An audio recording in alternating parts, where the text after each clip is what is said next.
राजन, श्रवण करने योग्य हजारों विषय हैं।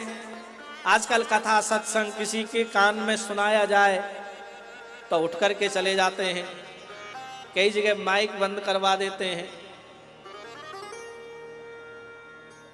और कई जगह तो बच्चे ऐसे हैं वो कहते हैं मम्मी बुढ़ापे में भजन कर लेना, बुढ़ापे में कथा सुन लेना। ये संस्कार हमारे खोते जा रहे हैं। संस्कार हमारे जीवन में होने ही चाहिए।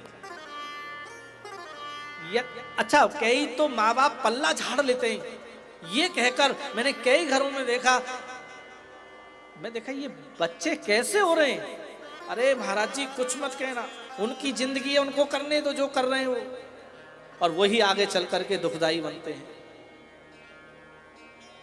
लालने बहुवो दोषाः ताड़ने बहुवो गुणा तस्मात् पुत्रंच शिष्यंच ताड़येत न तु लालयेत। शिष्य और पुत्र को केवल मारना ठोकना पीटना ही नहीं करना चाहिए, प्रताड़ित करते हैं।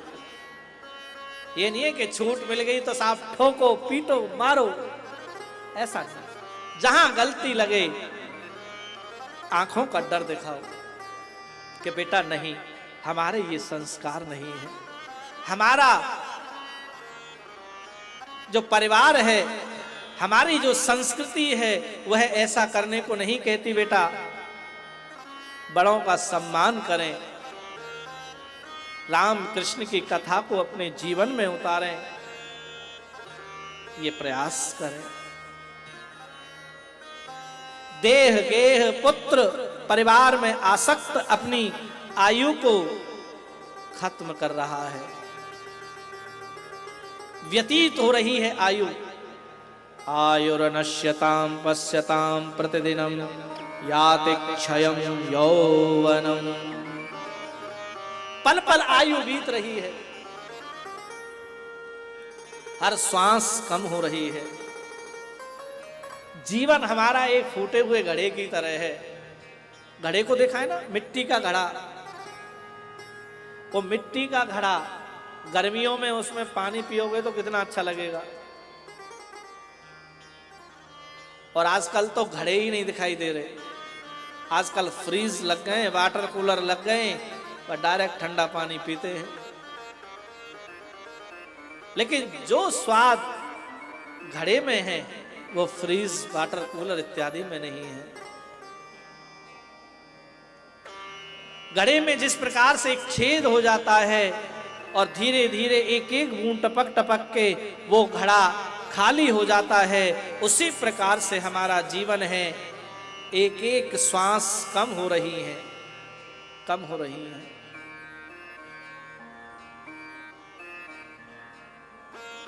पानी की बूंद की तरह टपक रही है एक एक श्वास। यौवन का क्षय हो रहा है, हम बुढ़ापे की ओर बढ़ रहे हैं। बुढ़ापा आ जाता है, बाल सफेद हो जाते हैं, लेकिन काले बाल कर लेते हैं। आजकल काले तो क्या, नीले पीले जन कैसे हरे बाल और कर लेते हैं, भूरे भूरे बाल कर लेते हैं। लेकिन ध्यान देना, कालो जगत भक्षकः, काल सबका भक्षण करेगा। ये ध्यान देना। हम कितने भी उपाय कर लें जवान बने रहने के लिए, लेकिन ये मौत निश्चित है, कन्फर्म है। ये करोड़पति को भी नहीं छोड़ती है, गरीब को भी नहीं छोड़ेगी, ये किसी को नहीं छोड़ती है मौत।